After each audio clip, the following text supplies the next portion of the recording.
Hey everyone, and welcome to Snack Time. It's a special post E3 2015 edition. Joining me for this episode, as always, our intrepid crew, Andrew and Henry. Hey guys. Hey, Graham. Hey, Hi. You made it. E3. You survived I mean, so far. so far. Maybe Yep. some residual crazy stress from covering 8,000 games that It's, you saw. yeah, 2001. That's right. Forgot Mm-hmm. about Woolly World. How could you? Because I'm a seriously. monster. Because I'm a monster. I don't like fun things. So, Okay, yeah, I think we should just talk about the press conferences, the big ones, sure. Cool. right? Media The big briefings. ones. Yeah. So, let's start with Microsoft because they came Okay. first. So I that makes mean- sense.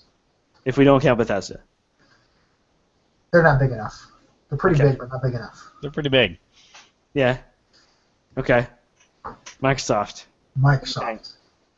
I don't even know where to begin with Microsoft. I guess we could start from the beginning. That's a very good place to start. Mhm. I am going to go ahead and get us started then.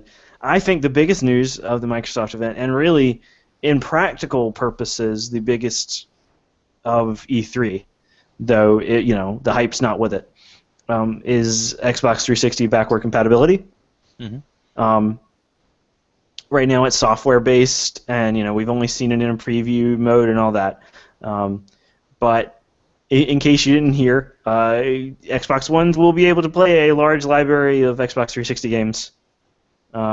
If it's digital, you can just download it on your system. If it's physical, you can put in the disc and it will download it on your system. So It's you kind of better have a lot of what's hardware happening. space.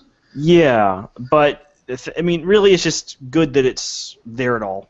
And I think it's a pretty big deal because, frankly, the Xbox 360 had a really large library and the Xbox One doesn't. So I think it's a big move to make the Xbox One competitive with the PS4 at this point. Yeah. Graham, let me ask you this. Mhm. Do you think it would have been as big a deal had Sony announced the same thing, or do you think it's sort of a double whammy where you get a huge library for Xbox One users, but also the fact that the PS4 doesn't have that?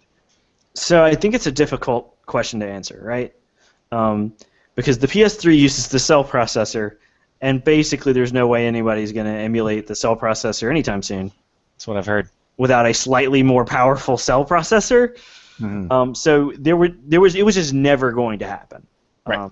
Okay. And frankly, it's weird that it happened with the 360, but it's a little more likely. And of course now there's PlayStation Now, which is designed to kind of bridge that gap. But the problem is the costs of that are such that you can't just have people play their own games. The costs of running servers are too high for that to be a viable business model. Like, hey, we'll just run all these servers for free with all these racks of PS3s you can stream from.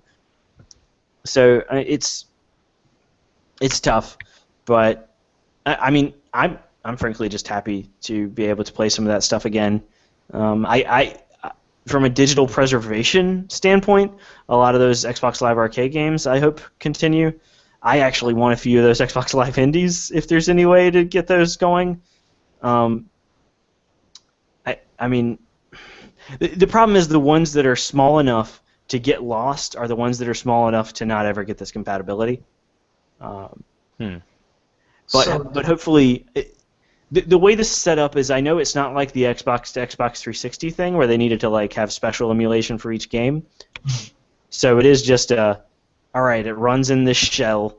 Just say yes, and we'll put the check mark on it and add it to the Xbox One list or whatever. Yeah, So- and it seems like the way they described it is the Xbox One just recognizes it as an Xbox One game. So you can do all the fun Xbox One features like streaming and screenshots and video clips and Right. stuff. Or more specifically, there's basically the Xbox One emulator is itself, the 360 emulator is itself an app. Mhm. So the Xbox One won't necessarily recognize at a system level what game you're playing, but it's Right. oh yeah, no, we have these features, so that part's nice. So I wonder if they've announced a selection of games so far, but I wonder if this will eventually expand to everything, at least in terms of the disc games and the XBLA games. Maybe not so much the indie stuff, that might be a little shaky, but I feel like if there's really nothing holding them back, they might as well just have, you know. Yeah, I think we'll see a larger lineup, and of course they've only announced like about 100 games for when it comes out later. Yeah, and the games that are available for the Xbox Preview program are heavily weighted toward the games they already had to get emulated for the Rare Replay collection. Right. So of course those are first. They've had to do some testing on that, and they know those work. But I do think eventually we'll see a lot more there. This isn't like Nintendo, frankly. They'll want to get more stuff up and going. Because frankly, they need those 360 people to upgrade. Yeah, for sure. This is probably the last holiday season before that PS4 lead is just cemented for the generation. Yeah, definitely. Yeah. I think the other. Well, I guess there's a couple of other big standouts from the show. I think the first, speaking of focusing on tech, is the HoloLens, which not a big believer in so far anyway. Not a huge believer in VR as well as like that kind of future tech. I guess let's just group it into a category. But I was really impressed by the HoloLens demo, at least what they showed, and I love that they had a special camera just to show exactly what that you would see through the HoloLens, and then they switch back to the dude just like going like this in front of a table, and it looked insane. But when it's just the special camera, I was like, oh, this is incredible. It's enterprising in a way, right? Because you notice that, for example, Sony had a lot of Morpheus things to show. We'll get to them later, but like there's like, well, we have it because there's no real way to show VR on a stream. Yeah. No. But thankfully, HoloLens, like Microsoft managed to get that hooked up, right? Where it's just like we can show you what this looks like. So I think that's a big deal. Though HoloLens itself may not be a big deal. Something will probably emerge from that. You could say 10 years from now we can say, oh, remember HoloLens? Like, oh yeah, that was the thing before the real thing. So I'm rarely really interested in this kind of or any kind of tech stuff from a conference, but this was very, very cool. I'd never even, projection stuff you'd seen for a while, but just the idea of being able to play on not just any kind of wall, but any kind of surface, like a coffee table, it opens up a lot of potential, especially with, sort of TVs have really sort of maxed out in terms of, I guess, like overall consumer appeal. They keep trying to push like 3D TVs and like curved screens, but most people are like, I've got a flat inch 50. I'm not going to spend another $4,000 to get a 55 curved or a 4 or a 3D or anything like that. But Henry, that is something that could be very, very interesting. 4K. 4K, Henry. Sorry, 4K. Right. How many K do you have? Not Probably 4. Not enough. Not 4. Not nearly enough K. But the idea of like lying in bed and playing something like on the roof of my bedroom or on the ceiling of my bedroom rather, that's way cooler to me than like that prospect is way cooler than like a 4K. I mean, yeah, I think that's kind of a neat idea. Yeah. I don't know if it's enough to sell me on it, but I am intrigued. I think just being able to demonstrate it is, for me, puts them ahead of VR. And again, maybe if you're at the show and you have to try out, VR for yourself. I don't know if you did, Graham. I guess we'll talk about that when we get to Sony. But that's kind of one of those things that you need to actually try it for yourself to believe. Versus HoloLens, which is just like immediately like, I get it, makes sense. Yeah. I would totally agree. Graham, was that the main buzz around from the conference? Were a lot of people talking about HoloLens? No, they weren't. Really? Interesting. You realize very quickly that until it becomes a product with a release date and a price, it's kind of irrelevant. Oh, like, this tech demo is pretty cool. Which I'm sure the people who saw the tech demo for themselves in the like closed room where they let 8 people in all week. Yeah. That was the story of this E3, frankly. Both with HoloLens and with VR, it's like, well, we have this cool thing. We have like a prototype. So, like maybe 2, and so we'll let a couple people back here. But 99% of the show and what most people got to see had nothing to do with that stuff. Right. And since none of it's launching this holiday, they're not pushing it for buyers and for media. It's just an idea. It's an idea for the future, but Until we see something legitimately impressive, and really with any of this stuff, I think maybe the Oculus stuff comes closest. But who even knows? It seems like every year we get a little closer, though. I feel like based on, not to get too off topic here on VR, but it seems like every year we are able to, like, I feel like now with Morpheus and Oculus specifically, we have, things seem like they will be here in less than a year, possibly. Yeah, this is no longer a joke, right? Yeah. Like, we're not talking about a few years ago when, you know, since the 3DS was coming out, there were companies that started setting up, like, look, we can just put this overlay on your TV and, like, things will be sort of 3D. Like, this isn't that. This is a legitimate thing that could be cool. It's just software's got to drive the hardware, which is a much more attainable level than, well, the idea this is cool. I mean, there's always the issue of lag has to be basically nothing, which they might be able to get out of their like homemade stuff, but can it plug into a normal, like a normal consumer product and still have no lag? Like there are definitely issues to work out. Yeah, I think also just finding the audience. They need to be able to put this in people's hands, over people's faces, more specifically, and say, yeah. See, it works, before they actually have. They even can begin to think about, okay, now here's the games you're going to be playing with. Obviously, they're thinking about that too, but I think without the built-in audience, they need to. Yeah. They need to figure that out. I don't know how they do that. I guess maybe kiosks at popular stores that sell video games. It's like the best thing I can think of, but. Yeah, I mean that's clearly what it's got to be, or like mall tours or something to that effect. Yeah. Like. People need to use the thing. I did use some like first gen tech a few years back, and I get the idea, and I understand it. And when the dark horse in this whole thing is the HTC Vive. Yeah. Because I think if anyone could come up with a like stellar use case for the hardware, it's Valve, and someone just needs to make one crazy good use of VR. Half-Life 3. That's the thing. Well, I know. I just had to say it.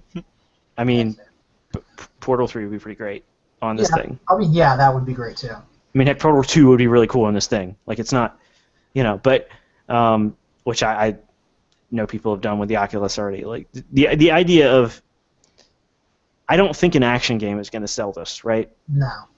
Because the problem is, as much as they're going to get head tracking and all that stuff down, it doesn't work so well, even with all these devices, to move the rest of your body. Right. So a game's got to compensate for that. We shall see. Right. Kind of getting back on track with Microsoft real quick, I wanted to touch on Rare, because I feel like they kind of came out and surprised everyone. At least they surprised me with the Rare Replay Collection, which was kind of rumored just before the conference, but really cool. That's doesn't have every Rare game you want, but it has, I think, most of the big ones.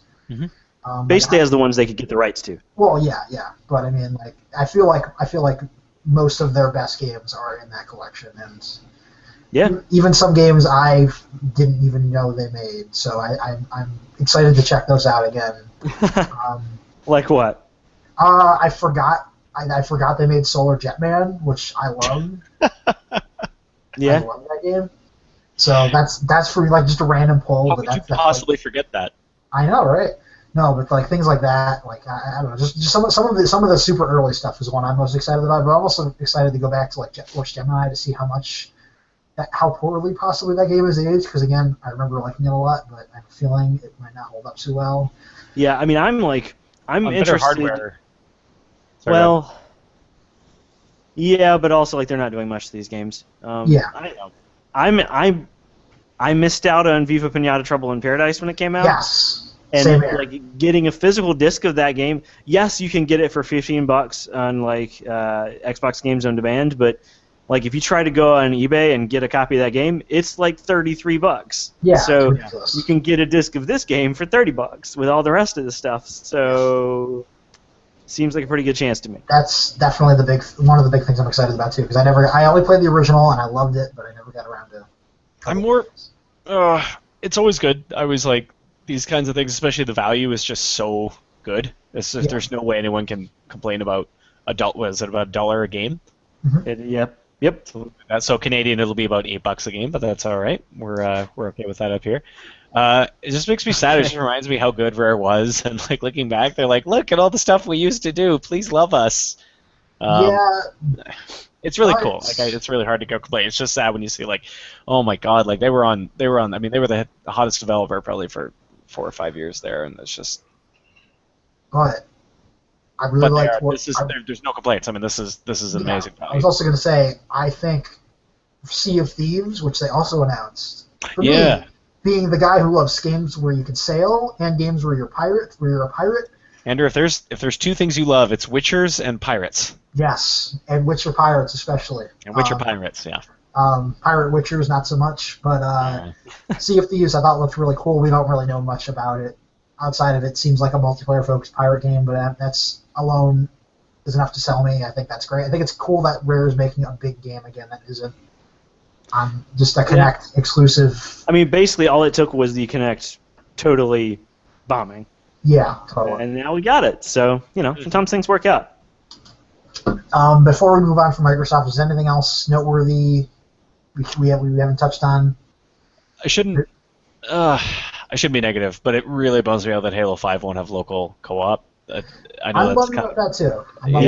I've done every single Halo game with local co-op. It's been a large part of the reason I got the series. I never played multiplayer all that much, but I remember local co-op always being a hoot. And I really dislike when they say something like, well, it's because we need to keep it at a certain frames per second and we couldn't do that. And I want to yell at them. I'm like, then what is the point of having? I don't want a more advanced console if it means removing core features for me. I would rather it look less good and have co-op again, but I understand like they make all their money like multiplayer and stuff like that, so local co-op isn't as big a factor, but it definitely bumps me out. I'm right there with you. I'm really bummed. I think Halo 5 looks great otherwise, but hearing that it won't have local co-op was enough to make me kind of way less interested. I was actually really excited about it going in beforehand.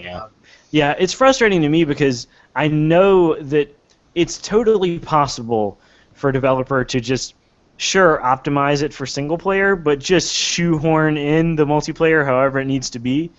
I think the best example for me of like totally shoehorning it in is Sonic and All-Stars Racing Transformed on the Wii U, where they had 5-player with 4-player split screen and the gamepad, and frankly that was too much for the system, and it looks great playing 1-player.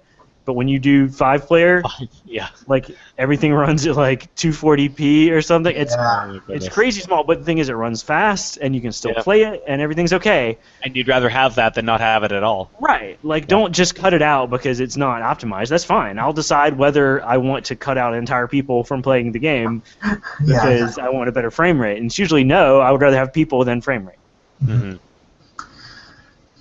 Graham would rather have people than frame rate. I mean, here's the thing. All those games now that have local co-op, so don't worry, people who like doing that in their campaigns. I'm sure all the other Zero games on the market now will continue offering that for you. Well, they have Gears 4, which might have local co-op. Maybe. Did they say no local co-op for Gears 4? No, I'm saying it might have. I'm maybe not. I don't know. Oh, come on. That one's even more necessary than Halo. Let's move on to something happy. Yes. Okay, let's move on. Hey, so Sony, man. Sony. They had the fanboy wish list. They pulled it out, and they just like... And therefore, by default, it was a home run, and they had the best conference of the show. I don't understand how this was even up for debate, that they didn't have the best conference. Best conference, yes. Well, they still managed to disappoint me. I'll get to that. But let's talk about the good stuff first. Okay. I mean, you sure you don't want to get the bad stuff out of the way first? Let's get the bad stuff out of the way first. Are you sure? Okay, fine. Let's do that. They have nothing for 2015. Right. Literally no first-party releases in 2015. Correct. I mean, they have Tearaway. Okay, Nathan Drake collection. But like, let's be clear: HD remasters of games, not new games. No. It has new content, Graham. It has new content. I mean, Not I'm really. with Graham. That doesn't. Whenever a site shows me that, it's like re-release this. I'm like, that's not a thing. That's not a. They Until replaced all the Dawn textures. comes out in August. They Is it replaced $1? Is it $1 a game? Is it $3? You know what? I'd be interested. For $3, I would be. Yeah. Not for 30 or 40 or whatever they're going to sell And for. they will have some. They will probably have some cool indie stuff over the course of the year, like The Witness. Any console exclusive anyway, like things like that. Everyone's Gone to the Rapture comes out in August. Like they have. What's that? I'm sorry. They need to say something about The Witness at some point. I hope so. Yeah, I hope so. But yeah. They have nothing. Like their conference was so focused on 2016 and beyond, which is great because they got to make all those like heavy hitting announcements that made everyone go crazy. And me, like I'm all for it. That's great. But like I was really hoping for that like one big thing this year that would just make that would make their holiday. Like I was hoping for The Last Guardian, and it's coming out this year, or something like that. I knew that probably wasn't going to happen if they're going to show it at all, but they may have looked at their lead, and they may have looked at Microsoft's, I guess, release window, and they thought maybe we don't need to rush one out. They may have. This may be a move by someone who is well ahead already. Yeah, I mean the problem with sitting on your lead is that you lose it. Mm-hmm. You can ask any coach of any sport about that. Oh man, prevent defense prevents you from winning. You got to make sure you put out something, literally anything. I think Sony and Nintendo, which we'll get to later, are in very similar situations where they planned on having that anchor for their holiday, and then it just slipped, and then what do we do now? Yeah, and it's too late to develop a AAA title for the fall, as it turns out. Yeah, a little bit. But that's the biggest disappointment for me. They just don't have much of anything, and that's a bummer. But focusing on what they do have at the conference, pretty great. I mean, Henry, The Last Guardian. Oh my god! Right out of the gate, I bet you were. I was jumping up for joy. I was very excited. I mean, in terms of, you guys know me, I'm less of a logistics and realist than you guys are, particularly Graham, who just, by the way, knocked it out of the park again with the predictions.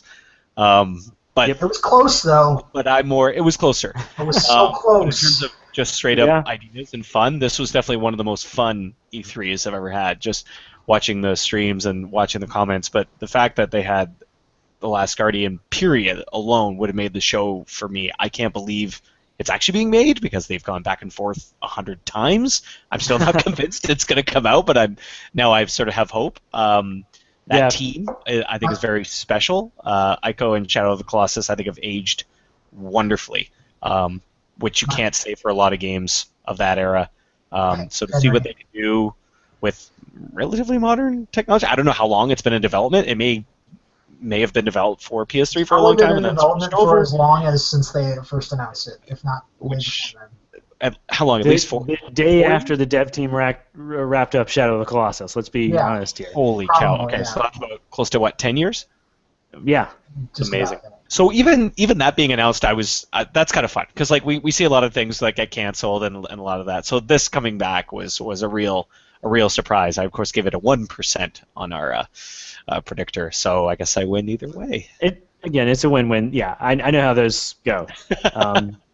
I'm never going to predict Valkyria Chronicles 4, but I would certainly love to be wrong about it. For sure. Yeah.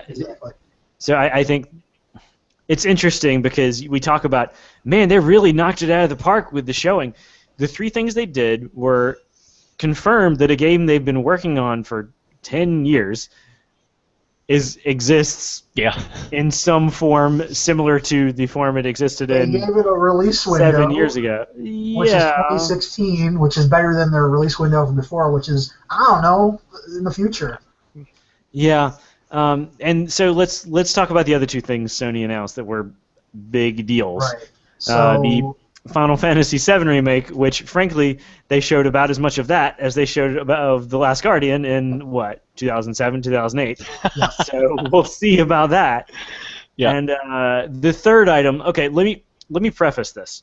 I was sitting in a restaurant, an hour before that Sony event with some writing colleagues, and I said, at some point in the future, probably not this year, but in the next few years, someone's going to walk up on an E3 stage and announce the launch of a Kickstarter. That will be the day I resign from the industry. Wow. Wow. That Then an hour later, it's like, hey, it's a Kickstarter. I'm still here because I'm a liar. You liar. You were supposed to be gone. No, I know. We should be talking to that This is like- cabinet. Oh, no, certainly. You want to talk about... I'm fine just bailing with this E3 thing entirely and talking about my Neo. We're good on that. But, it's one of those things where it's like it's the apocalypse. It's when like, hey, we announced that you can fund this thing. It's a little weird. Shenmue 3, though. Right, it's Shenmue 3. It's not going to be very good. Shenmue 3. I don't care. It might be twice as good as any previous Shenmue, and it still won't be very good because it's Shenmue. Great. Shenmue games have character. They're endearing. There's nothing about them that is good from a mechanics or story standpoint. I never played any of the Shenmue games, but I was happy to see it announced, even if it was. If you played the Shenmue games when they were new, you would have been. You would have written 15 serotonins about it. I think I'm a little bit behind the times, but I do enjoy hearing people talk about it because they really, really liked it at the time. Do we want to talk about the fact that Yakuza exists? Because it's basically better. Yeah, Yakuza's Shenmue, but better. That's fine. That's cool. And I'm glad we're getting Yakuza. We basically got Shenmue's 3 through 8 now, so we're good. We got them. With fewer forklifts, which I am still disappointed by. I mean, I haven't played all the Shenmue games, so there's probably a forklift in there, right? You mean Yakuza? Yes. I get it, though. Yeah. You know how much sleep I have? Very little sleep. It's fine. E3 does not facilitate sleep. I will spend the next month and a half catching up on sleep. And not playing Shenmue. I will spend the next month and a half being excited about the Shenmue Kickstarter. But I will say, I don't have any expectations it's going to be any good. I don't have any expectations at all that you might even I have a feeling. Who knows? They might take the money and then it'll get canceled next year. You know what? Whatever. I gave them my money. I'm fine with it. I'm okay with it. I want Yu Suzuki to be happy. And I think. And to do that, he needs your money. Well, he got your money, so he's probably happy. Help this poor man for just pennies a day. I mean, honestly, I'm not kickstarting Shenmue 3. I'm kickstarting Yu Suzuki's happiness, and that is the way I saw it. I'm okay with that. No, that's fair. Yeah. So that man should keep making games until he's probably gonna live forever. So he should just keep making games. That's what I'm gonna say. Yeah. So let him make Shenmue 3 through 25, and that's fine. I'm okay with it. Graham, would you be less irritated if it was just announced instead of Kickstarter announced? Yes. So if they announced it and then the next day they said, "Oh, and it's a Kickstarter." Well, no, I think that'd be even worse. I would be less, let's say, hesitant if it were. Here at Sony, our third-party production team is working with Yu Suzuki to make a third Shenmue game, right? Like, which frankly, they're asking for $2 million. That's not enough to make a Shenmue game. Well, I mean, I was wondering too. I mean, I was looking at the list of most expensive video games ever made, and obviously Shenmue isn't anywhere close. But I was, if you adjust for inflation, that's true. Definitely. Okay, Shenmue at the time was what, like 30 million, something like that. Yeah. Okay. And I think they need 15 million minimum. So this has got to be a proof of concept. I was gonna say 2 is nothing. Like, do they already have Did they manage to secure like 13 and like we'll do a Kickstarter for just 2 more? It didn't feel like. Well, I know this was a situation where they said like they have outside funding contingent on like proven demand, so that's what they're doing. Graham, I got to interrupt. I apologize. You were right as usual. So apparently it's the 13th most expensive game ever made. Adjusted for inflation, it cost about $100 million to make. So yeah, wow. There you go. Yeah, so I mean, I did not know that. It's a lot of money. Basically, as soon as the Kickstarter hit its goal, which was about less than 24 hours after it launched, And Yeah. then Gio Corsi was out there talking, saying, "Oh yeah, we're helping them with it. We're kicking in some money too." Yeah. Even though before they were funded, they were like, that's totally their thing. So. My favorite. Yeah.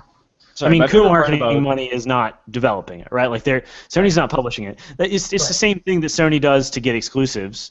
They've been doing this with indies for years. Like first on PlayStation, they're doing it with Call of Duty now that Microsoft has lost that mantle. Yeah. Right. Yeah, it's just like marketing money.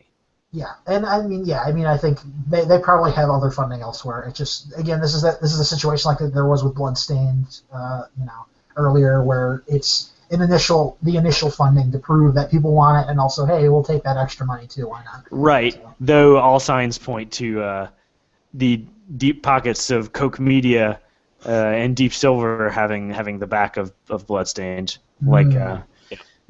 because of that deal with basically all of those people for Mighty Number 9. So Makes sense. yeah. But yeah, we should probably let's talk about some other Sony stuff. Man, Can I those mention are the big Final things Fantasy that VII? take over my mind. What's that? Can I mention Final Fantasy VII? I mean, we mentioned it. It's mentioned gonna exist at some point in the next. I'm very curious to see what that ends up being. I am fully on board hype train. 2015. There's no sensibility in my desires. You got the All last movies- Guardian. movies- Movies Movies this year have been out of this world. Games, I'm jumping on the hype train. Don't care. So excited. Freaked out when that happened. I loved even Advent Children, which was not a good really anything. Still watched and had fun with my roommates on it. Seeing that, I'm just like, well, no, PS4. I mean, I was already going to get a PS4. I but liked was the part where the ringtone was the Yeah, final. okay, that was I like that. That was my favorite.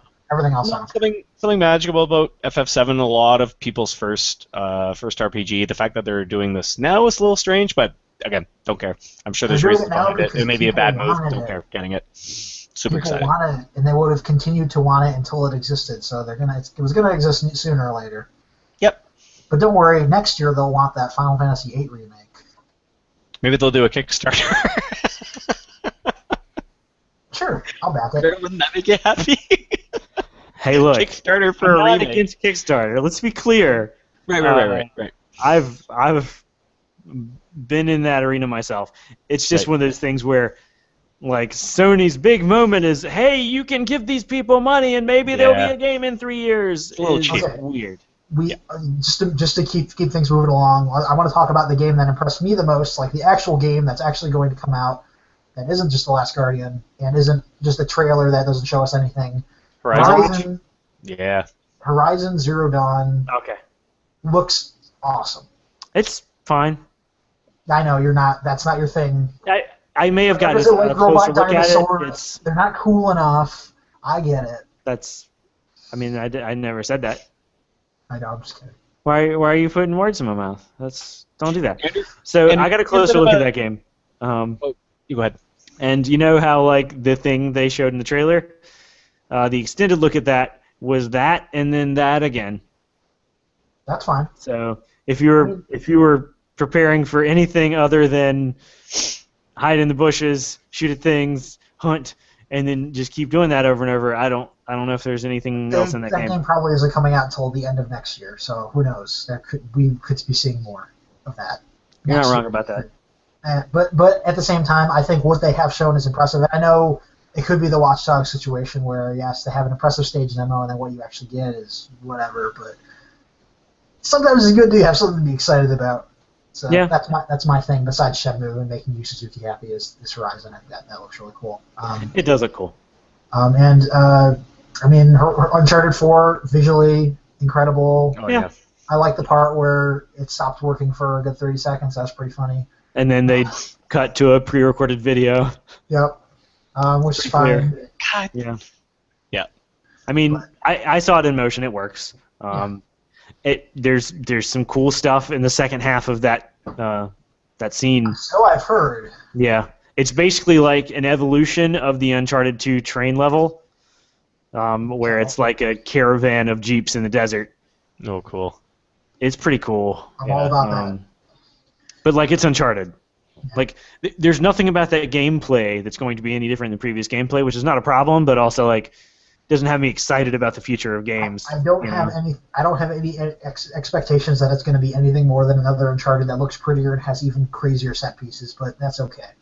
Yeah, I mean that's what you want out of that game. So yeah, pretty much. So less shooting though. Unfortunately, that did not happen. I'm hoping it's more Uncharted 2 than Uncharted 3, but we shall see. There's more shooting in it. Yeah, I know. Anything else from Sony's conference? I mean, we know better how No Man's Sky is going to be played. Yeah, I think looks it's neat. Educational. It seems excited. more like a game than like a magical wonderland of discovery. Or a tech demo or something. Yeah. Yeah, it's like, okay, here are the 3 things you can do in the game. Okay, yes, now I understand how you're playing that game, and it's reassuring to know that it is a product with limits and flaws. This is both Microsoft and Sony, but they both had really cool, about like a handful of really cool looking indie games. Microsoft had, they showed Cuphead off again. They have, they're getting the console exclusive for Tacoma, which is the next game from Fulbright. Yeah, Cuphead is, how do I put this? Maybe the most difficult game I've played in 10 years. That's great. I'm all for it. It's like they had 3 bosses set up for some reason. This was their display. I think that close to beating any of those bosses. It's harder than Mega Man. Like it's all boss fights is what I understand. Like which is fine. But I've heard it holds up really well visually, like in person too. So yeah, no, that's definitely true. It's an impressive game that you will lose repeatedly at. I'm okay with I'm good at dying a lot, so that sounds like my wheelhouse. All right. Henry's on it. PS4, they showed a bunch of those Devolver digital games I think look really cool. Sure. Firewatch is coming to PS4, which is a game I'm looking forward to. Just lots of cool indie stuff.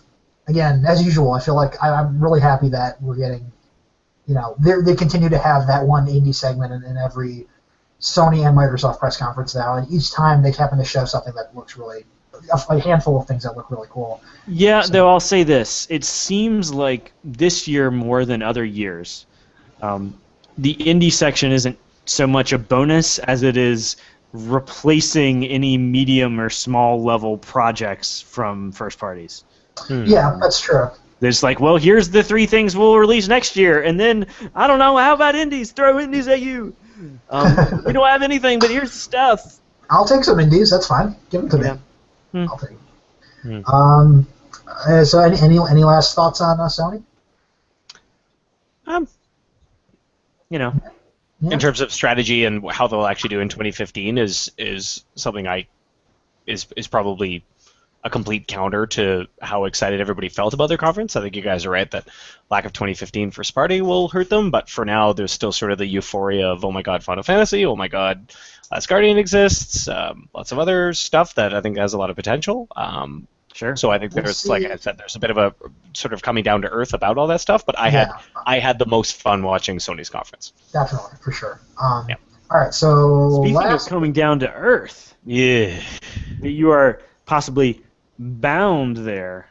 Ooh. You want to talk about Nintendo's at the show? Sure.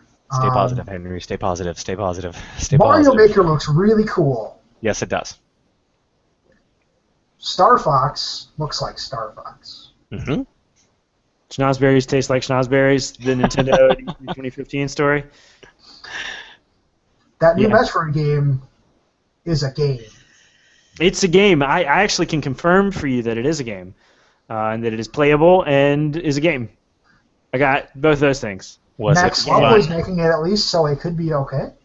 Yeah, I mean, it's one of those things where, like, sure, it's not really a Metroid game, but also, like, it's not really a Metroid game, so that's okay. Like, we're not talking about Other M here. We're just talking about, like, well, we made a squad-based shooter, and what do we do? Well, the only thing in the Nintendo universe where anybody has guns is Metroid, so maybe we put it in the Metroid world. Yeah. Like, it's not crazy, you know? It doesn't look terrible, but yeah. It's just one of those things where, like, it doesn't matter in the short term how good it's probably going to be. It's the same thing with, like, Wind Waker. Like, Wind Waker got unfairly, lambasted by the hardcore gaming community for years, even though like years later everyone was like, well, it aged really well and ended up it was really, really, really good. It's just the timing is really poor. So like everyone, I had to sort of calm myself because like not everyone, it's never going to be a really big selling, but the fan base is quite culty. And so when they sort of tease you like this, it's almost more offensive to not show anything or show it like not present it the way they did.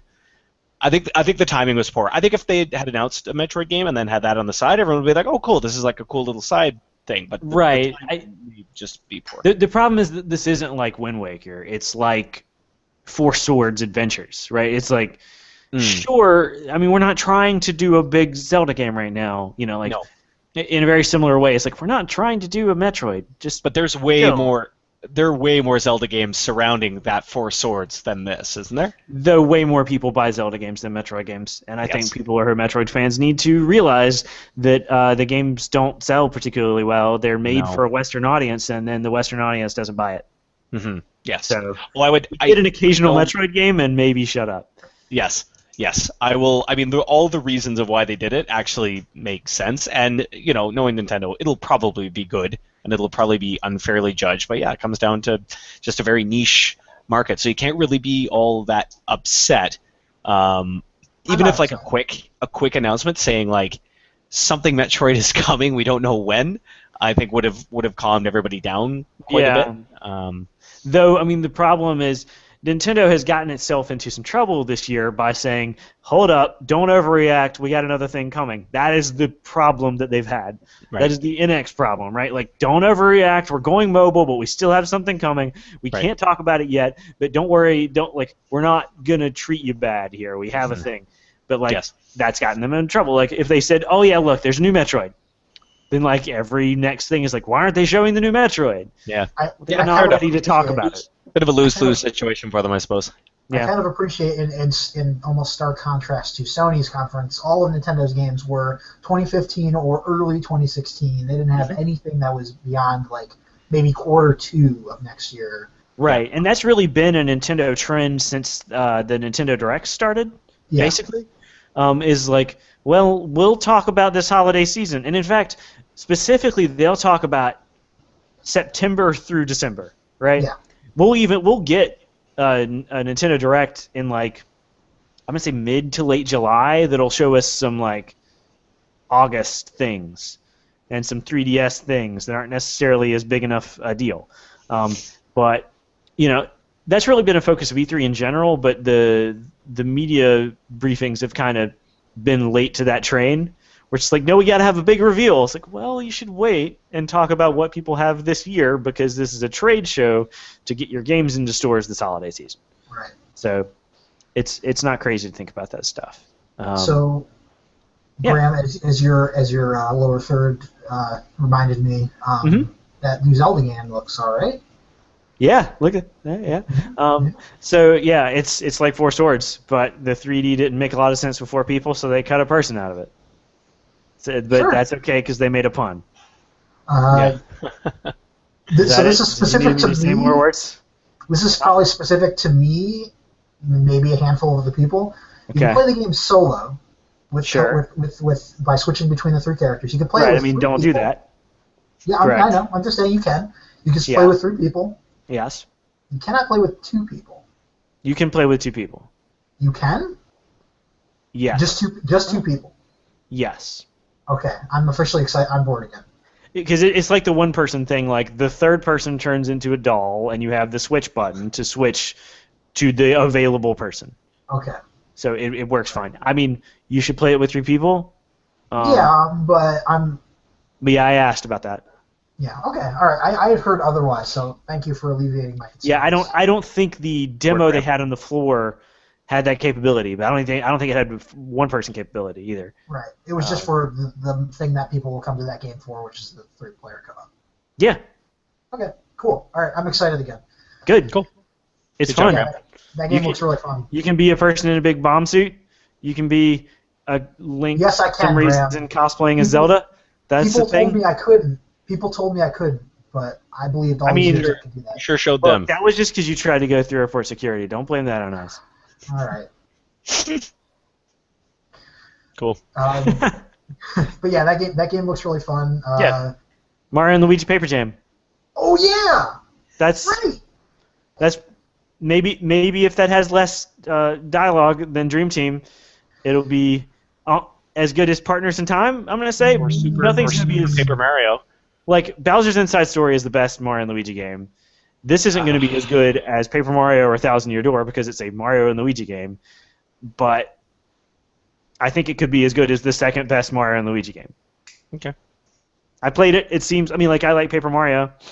It's very Mario and Luigi. And I like Paper Mario. It's your favorite game of all time. If it's better than Dream Team, I'm okay with it. I like Dream Team more than Bowser's Inside Kind of Story. literally all you need to do to fix that game is have a little less talking. And a little less backtracking. Yeah, a little less conversation, a little more action, please. Yeah. I don't know. I mean, Nintendo kind of played it safe this year, and Yeah. it was okay. Nothing. They didn't have Mario Maker's gonna be great. Let's Yes. be clear about that. It's a little weird that it's launching on September 11th. That's a strange choice. No, 4th or 18th would have been fine. They went out of their way to say the 11th of 11th of September. Yeah. Okay then. But hey, I mean, whatever. It's a good time of year to launch games as a and I trend. like that it comes with a little art booklet. Yeah, I wish the booklet contained some of those materials that they were showing in the digital event. Why are those in a museum? I don't know. Why aren't they in the Nintendo World Store in New York City or something? Let me go look at them. Next to that Game Boy that blew up in Desert Storm. Yeah. I've played that because they have little controls outside it sometimes. Yeah. Yeah, I mean, you can totally play Tetris. It's weird because it's more comfortable to play Tetris on a working, like fully functional Game Boy that you have. I would have guessed. Yeah. Right. Yeah. Yeah. But it's not in a museum. Right. But Yeah. So yeah, Nintendo did fine, but yeah, nothing. What they showed looked really good, so I'm okay with it. I think everyone's just disappointed because after Sony, it's like impossible to follow that up. Also, like, Star Fox is fine, but Yeah. Star Fox is not big enough to anchor a holiday lineup, so people kind of assumed that there would be something to anchor a holiday lineup, and there's Right. Yeah, but Yeah. I think We what they delayed have, Yoshi, so we don't get it yet. Yay! No, not yay. You should just release that now. That's not helpful. they should. New Mario Tennis looks cool. It looks like Mario Tennis. It plays like Mario Tennis. That's Alright. not a Wii bad U. thing. That's for Like- Wii U, right? Yeah. Yes. I skipped All I for skipped Mario the Tennis. NES. If they announced, I was so hoping they'd do Mario Golf too, but they didn't. So I'll I mean, That's probably Camelot next. can really only make one thing at a time. Yeah, exactly. I want them both. You're gonna have to go wait. after the tennis. This is just how it always works. Tennis, I'm stoked for. Tennis was, I had a really good time. Both tennis iterations actually.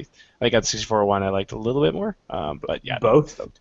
It's really cool. There are 4 of them, Henry. There was 4? Yeah. I thought there was, what was it? N64, GameCube. What were the other ones? 5 technically. It's fine. Game Boy Color. No. Yeah. Come on, Game Boy console Advance. ones, boys. Four Console games. ones. No, the console ones are the worst ones. No, they're not. Get That out of here. PS1 wasn't that great. Come though. on. The- There it is. You need okay, multiplayer okay. on a big screen, Okay. man. Come on. Okay, let's rank them. GBA. No. I'll make GameCube second. No. Game Boy N64 Color. second. N64 second. Here's what I'll go. N64. Console ones 1, handheld ones 2. I'm not playing on a couch with my best friends drinking while playing Mario Tennis on my Game Boy Advance. Come on. Well, no, Game Boy Advance that's an RPG. Oh, I like RPGs. I do like RPGs. I should be I thought having Mario some Golf was. Andrew because he hates handhelds, but you like RPGs. I It's do. a great game. It's a great game. You should play it, Henry. It's All pretty right, I trust wonderful. you guys. In fact, here's the thing: it could come out on the Wii U Virtual Console at some point, So there you go. and then you should play it because that version's great. Yeah. All right. It's not as good as the golf games, but no. So I guess to wrap things up, we've went through Yeah. the big three. Yeah. Let's each pick a game Okay, that we haven't already talked about sure. that we are really looking forward to that we saw at E3. Either something that was already announced and we just saw more of and it looks great, or something that was announced at the show and we're like, all right, I'm on board. So Henry, start with you. Mass Effect Andromeda. I loved all 3 Mass Effects. I think if I had to say what my favorite trilogy was actually maybe ever, it would probably be the Mass Effect trilogy. I like that they're hopefully not doing Shepard. I think it's wise that they've sort of branched out. It looks like Mass Effect meets Firefly in a Western setting. I don't care if it's not. I'm just going to go get it on the hype train and get excited based on that. So I'm just get excited for something that might not even be a thing. It's just might not even be a thing, guys. Mass Effect Andromeda. Oh, there were so many, to me, again, this is reiterating, it was a really fun E3. I don't know if it'll lead to stuff. I don't know if it was like a smart E3 or the best E3, but one of the most fun E3s for me. So Mass Effect Andromeda. I would say it's one of the best. I would go that far. Cool. Personally. So that's me. Yeah. I was going to say, what you got? I wanted to be more excited about Mass Effect Andromeda, but it's too far away. Yep. And we didn't see much of it, but I'm still excited for it because it's a new Mass Effect. So. Gotcha. Sure. Yeah. Go ahead, Graham. All right. So one I wanted to talk about. Surprisingly, I was not expecting to go in liking this game, but I went and saw it, and it's kind of great. The new Need for Speed. Really? Yeah. As it turns out, it's really good. It's really well made. The thing I like about it is that you can whichever Need for Speed game is your favorite, you can play this game like that game. And cool. I personally like the underground stuff where you really get to get in and customize your vehicle and kind of build up your collection and stuff, and really just a lot of cool drifting moves and things like that. And I got to do some of that. The demo on the show floor was actually they brought people in and had them compete against each other. And I don't know if you noticed, right here, that thing. They gave everyone call signs, and then there was a leaderboard. Everybody had 10 minutes to get points however they could get them.